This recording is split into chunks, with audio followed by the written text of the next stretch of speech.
Hey guys, welcome to our channel.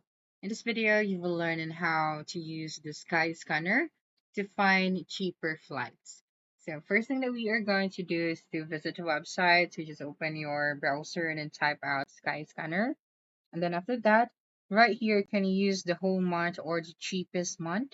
So you just have to enter your destination, tap the date section, and then choose whole month or cheapest month. Okay, so right here, for example, from Cebu International Airport to Japan, that's right, and then choose your departure date. So for example, on 23rd, and then your return date. All right, for example, this one, and then the travelers and cabin class. Then after that, you just have to tap on the search option.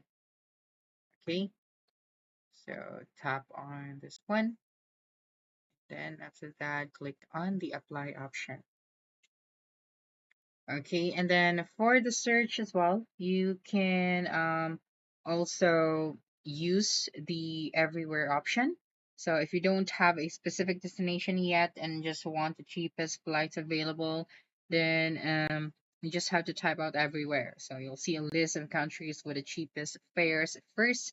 And then you can also turn on the price alerts. So if you have a target destination but the place is still high, can search the route like Manila to Singapore. So you can tap create price alert and the Skyscanner will notify you when the fare drops. So this helps you catch the promo fares instantly.